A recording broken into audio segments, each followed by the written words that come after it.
काम बहुत कठिन नहीं होता है। हम लोग अपना लेवल गिरा के रखते हैं। हम जितने भी स्टूडेंट से मिलते हैं सबका यही कहना है, कोई दुनिया का क्वेश्चन नहीं ला पाता।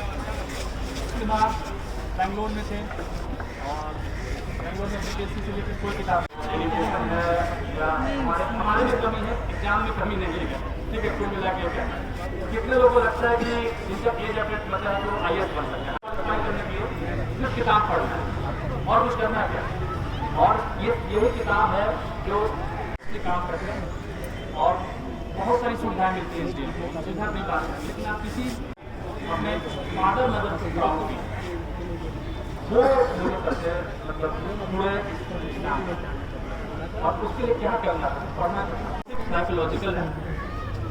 आप ऑफिस में जब गधे की तरह खटिएगा ना 10-12 घंटे और उसके बाद फिर आपका बॉस बोल देगा जो लोग किए होंगे प्राइवेट, जब भी थकते तो हमको इमेजिन करते थे जाएंगे मतलब फिर वही करना पड़ेगा। तो इस दलदल से निकलना है, इस दलदल से निकलना है, इस दलदल तो हम उसमें से 1 घंटा ही बैठ के पढ़ते हैं, बैठ बाकी लेट के वैसा कुछ नहीं होता है। अमाउंट ऑफ स्टडी आप क्या पसंद करते हैं और एक पढ़ने का तरीका होता है। उसको कोई फर्क पड़ा, वो घूमना बंद कर दिया, वो घूम ही रहा है। तो आप मेरे बारे में क्या सोचते हैं हमको कोई फर्क नहीं पड़ता। आप मेरे बारे में क्या बोलते हैं कोई फर्क नहीं पड़ता। कुछ में PDF देना और जो लोग PT क्वालिफाई करेंगे मैं सारे एक बार लड़के जैसे ही मुसल्लपुर हाट पर आते हैं तो हम सुनते हैं कि यहाँ पर जब लड़के आते हैं कम है उसका रेट गिर जाएगा। डिमांड सकता है कि आप ज्योग्राफी पढ़ रहे हैं तो क्यों यहाँ पे आलू होता है वहाँ आलू क्यों नहीं होता है, यहाँ शिमला मिर्च होता है वहाँ ज्योग्राफी वही क्यों होता है।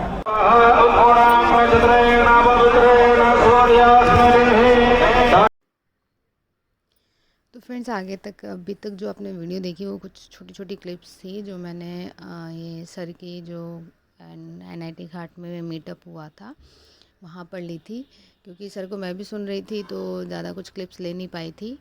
और उसमें सर ने जो बोला था ना उसको थोड़ा समराइज़ करके मैं यहाँ पर बता रही हूँ आपको। सर ने ये कहा था कि बेसिकली आप स्टार्टिंग तो सर ने खुद से ही करा था कि मतलब कैसे वो मतलब एक मतलब BTech करके बेंगलोर में जॉब करते थे और वहाँ पे कैसे वो स्ट्रगल करते करते मतलब उनको लगा कि नहीं उनको कुछ अलग करना चाहिए। तो फिर उन्होंने तैयारी करी और तैयारी करने के बाद मतलब किस तरीके से वो स्ट्रगल कर रहे थे उस दौरान 10 घंटे की जॉब के साथ अपनी तैयारी करना। और फिर वो अपने रिवीजन के लिए अपनी वाइफ की हेल्प लेते थे, कह सकते हैं कि मतलब वो उनको समझाते थे अपनी वाइफ को, तो उससे उनको ज़्यादा जल्दी याद होता था। और इसी बीच उन्होंने एक और चीज़ बताई कि जो मतलब उनकी वाइफ क्रॉस क्वेश्चंस करती थी ना मतलब या फिर जो अदर रिवीजन करते टाइम उनको लगता था कि ये क्वेश्चन मेरे से नहीं बना या मतलब मुझे नहीं आता है, तो उसका वो है ना एक शॉर्ट मतलब कह सकते हैं ना कि एक रैंडम नोट्स बना लिए थे। और वो बता रहे थे ना कि फ़ाइनल एग्ज़ाम देने से पहले ना वो सिर्फ उसी कॉपी को रिवाइज करके गए थे। और ऐसा वो कह रहे थे कि मतलब मैक्सिमम क्वेश्चंस उसी में से थे। तो सर की ये बातें काफ़ी हेल्पफुल लगी उस टाइम कि हाँ इस तरीके से चीज़ें की जा सकती हैं। और दूसरा ये कहे सर ना कि मतलब एग्ज़ाम कोई भी बड़ा छोटा नहीं होता, बस हमने अपना ना लेवल गिरा के रखा होता है। उसके लिए सर ने ना एक एग्ज़ाम्पल मतलब ये कह सकते हैं कि छोटा सा ना वो करवाया था, एक्टिविटी टाइप से करवाई थी। उन्होंने सबको कहा हाथ खड़ा करना है, ठीक है। तो सभी ने हाथ खड़ा किया, फिर उसके बाद सबने हाथ तो खड़ा किया, उसके बाद कहते सर थोड़ा और खड़ा करो, तो सबने फिर थोड़ा सा और ऊपर कर लिया। तो यही सर ने बताया था ना कि मतलब यही कमियां हमारे एग्ज़ाम्स में रह जाती हैं कि हम लोग कॉमन मेहनत करते हैं और रिज़ल्ट भी फिर कॉमन आता है। जो वो थोड़ी सी मेहनत ज़्यादा करके हाथ जो ऊपर खड़ा किया था हमने दोबारा से, तो वो मेहनत अगर हम पहली बार में कर लेते हैं ना तो फिर हम अलग जो भीड़ है उससे अलग हो जाते हैं। तो ये भी चीज़ें मतलब एक्टिविटी के फॉर्म में ही बताया सर ने, लेकिन सच में ये रियलिस्टिक लगी। और कुछ BPSC से रिलेटेड टिप्स दे रहे थे कि मतलब एग्ज़ाम है तो आपको डेप्थ में जाके करना पड़ेगा, क्योंकि मेंस भी होता है इसमें, इसलिए खाली ऊपर से पढ़ने से कुछ नहीं होने जा रहा है, डेप्थ में जाके उसकी पढ़ाई करनी पड़ेगी।